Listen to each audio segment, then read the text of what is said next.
Bom, a gente volta então a falar a respeito das classificações das constituições e eu queria falar com vocês a respeito da forma como a Constituição pode ser alterada. Então vejam só, alguns autores falam que com relação à alteração ou critério de alteração, com relação ao critério de mutabilidade. Mas alguns outros autores ainda colocam como critério de estabilidade. Essa palavra estabilidade eu não acho que esteja 100% adequada. Ela não é adequada pelo seguinte, não necessariamente uma Constituição que seja rígida é estável. E não necessariamente uma Constituição que seja flexível é instável. Eu vou dar exemplo disso para vocês. Então, o que seria uma Constituição que alguns autores colocam como se ela admite ou não a forma de alteração. Algumas constituições não admitem nenhuma de alteração. Aí a gente está falando de uma constituição imutável, mas elas também são consideradas para alguns uma constituição utópica. Por quê? Porque como você vai ter um texto constitucional que trata de alteração que impossibilita uma alteração de um Estado e que, de repente, como é que isso é feito quando acontece uma evolução daquela sociedade e que é preciso regular aquele determinado assunto, o texto não pode ser alterado. Então, é uma Constituição que, em tese, apesar de querer sua imutabilidade, vai durar muito pouco, porque a qualquer momento que a gente precise reformar essa Constituição, ela vai ser, ela cai por terra. Estranho isso, né? Bom, uma Constituição rígida é aquela que o procedimento legislativo para fazer a alteração da Constituição, ele é um procedimento mais solene, mais difícil, então mais árduo que o processo legislativo ordinário. O que quer dizer isso, gente? Fazer lei é mais fácil do que alterar o texto da Constituição. Então, a maior parte das constituições na atualidade são constituições rígidas. Por quê? Porque a rigidez constitucional acaba sendo entendida como uma das formas de você ter um escudo protetor de determinadas normas que são as normas máximas do país. Então, é só com isso que a gente consegue efetivamente fazer com que este país, né, com esse determinado Estado, seja um Estado que honre e que organize a sua ordem jurídica e que as novas normas, né, as novas leis, estejam realmente, sejam possibilitadas de serem levadas em consideração com relação às leis, às normas constitucionais.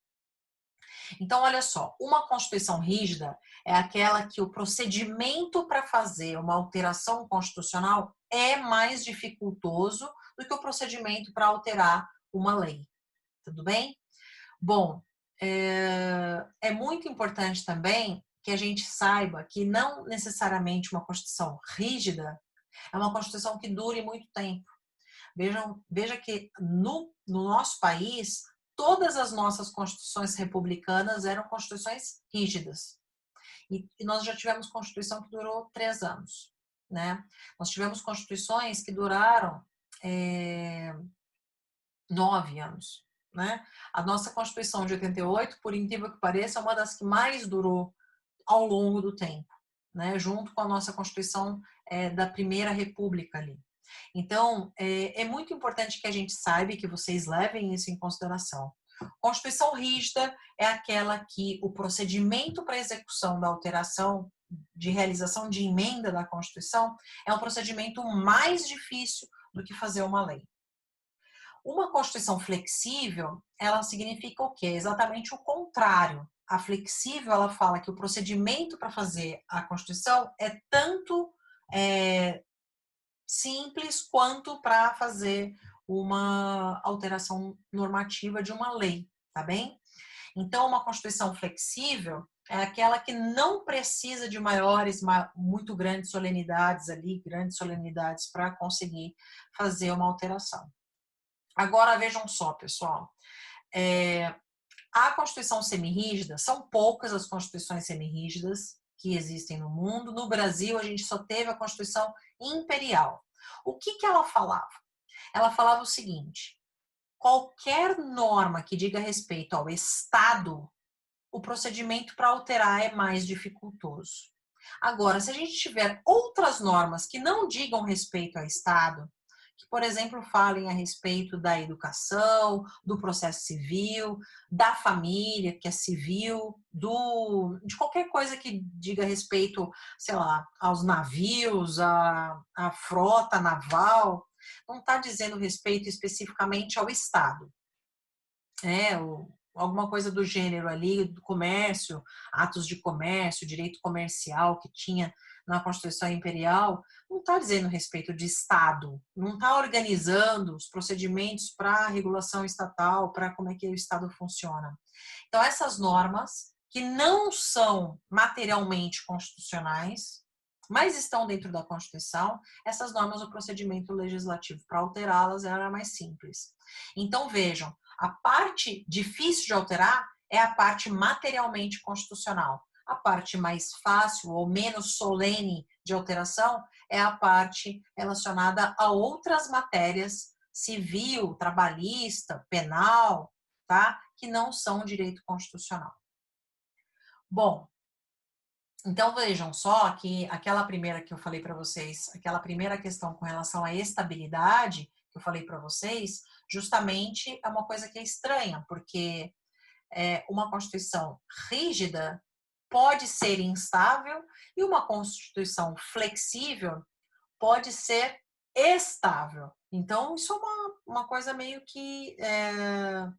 esse critério de classificação não é um critério muito conveniente, porque ele não se verifica na prática. Nos Estados Unidos, a gente tem uma Constituição, uma das mais longevas, talvez a mais longeva, e é uma Constituição que é flexível, né? Bom, com relação à extensão, tamanho mesmo da Constituição, tá?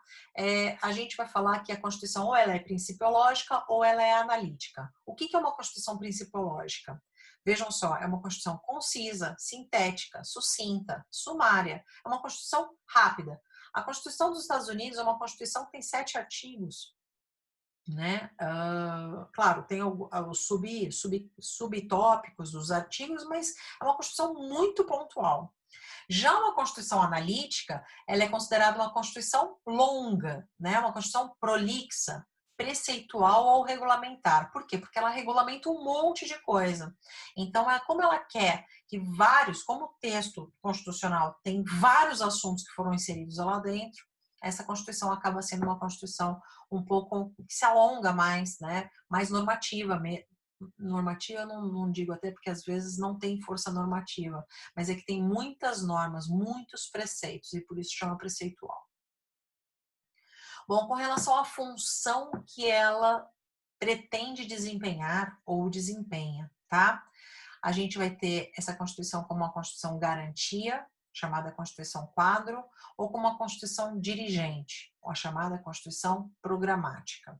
Então, o que seria uma Constituição garantia ou uma Constituição quadro? Ela traça qual é o objetivo do Estado e ela coloca ali, e o objetivo dela é proteger os cidadãos, né, com relação aos seus direitos, a maior parte desses direitos individuais. Então, a gente fala como quadro, como uma moldura. Ela coloca uma moldura de como é que o Estado deve agir e ela não permite que os agentes públicos transpassem essa moldura. Já uma Constituição dirigente é uma Constituição que tem um planejamento para o futuro. Ela pretende guiar o país para o futuro. Então, ela geralmente vai tratar também de questões de liberdade, não quer que uma não exclui a outra, tá? A Constituição ela pode ser uma Constituição garantia e, ao mesmo tempo, ter normas programáticas dentro dela, e aí a gente vai ter que meio que fazer um balanço ali de qual é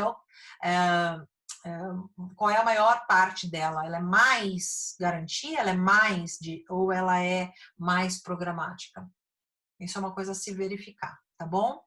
Então, quando ela possui uma norma que traça um programa de governo, uma norma que cria uma direção para aquele Estado, ali naquele momento a gente está falando de uma Constituição dirigente, uma Constituição programática. Com relação à ideologia que ela encampa, ou ela vai ter uma ideologia ortodoxa, um único jeito de pensar, geralmente não aceita muito pluralismo, ou ela vai ser uma Constituição mais heterodoxa ou eclética, tá? São constituições formadas por diversas correntes ideológicas, permite diversas correntes ideológicas e aceita, então, um pluralismo de ideias. Com relação a se ela corresponde ou não à realidade. Então, vejam, uma Constituição, e essa distinção é uma distinção que foi traçada por Karl Loewenstein. Então, Loewenstein, ele fala o quê? Ele fala que, com relação às Constituições, a gente pode ter, e a relação dela, do texto, quando a gente lê o texto, a gente fala, esse texto se aplica na prática? Se você entender que o texto, ele simplesmente não se aplica na prática, que tipo de Constituição é essa? Então, vamos dar uma lida ali para a gente ver. As constituições semânticas, também são chamadas constituições instrumentalistas, são simples reflexos da realidade política, servindo como instrumento para as elites se firmarem no poder, em detrimento dos interesses legítimos da sociedade. Vamos entender o que é isso. Uma Constituição nominalista é aquela que contém algumas disposições que limitam o poder de quem está no comando, mas apesar disso, suas regras são ignoradas. Há uma tentativa de controlar o poder, mas não tem ressonância na prática, tá? No real processo de poder. Aqui atentando àquela questão do que a gente falou no bloco anterior com relação ao La Salle, né? Bom, e uma Constituição normativa?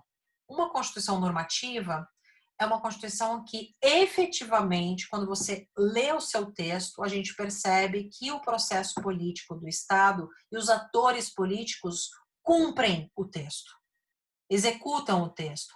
Então, uma Constituição semântica é uma Constituição que o dito nem sempre é observado, mas e às vezes, inclusive, o dito é para cumprir o interesse de um grupo que está no poder, tá? Uma Constituição nominalista, ela até escreve coisas que são, mas na prática não se funciona. Então, a nominalista é aquela que o papel não representa o que está na prática. A semântica, ela é um instrumento de poder, meio que ela legitima um poder, inclusive até às vezes o arbítrio, né? E uma Constituição normativa é aquela que efetivamente tem aplicação prática.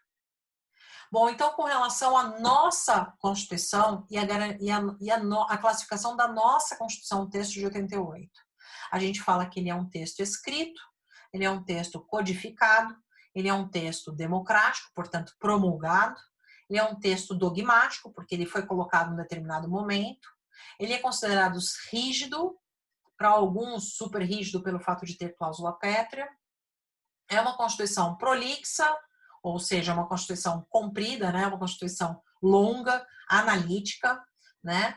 É uma Constituição, tem aspectos materiais, obviamente, todas as Constituições têm, que seria a organização do Estado, mas também tem aspectos formais, né?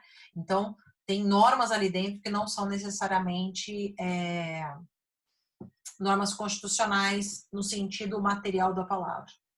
É uma Constituição dirigente, porque traça planos para o futuro, é uma Constituição eclética e pretende ser normativa, para a gente não falar que ela é só nominalista, porque aí seria muito triste para a gente, né? O que a gente quer é que efetivamente as normas constitucionais tenham força normativa e sejam implementadas na prática. Bom, a gente passa então agora a trabalhar uma nova categoria no próximo bloco. Beijo, daqui a pouco a gente se fala.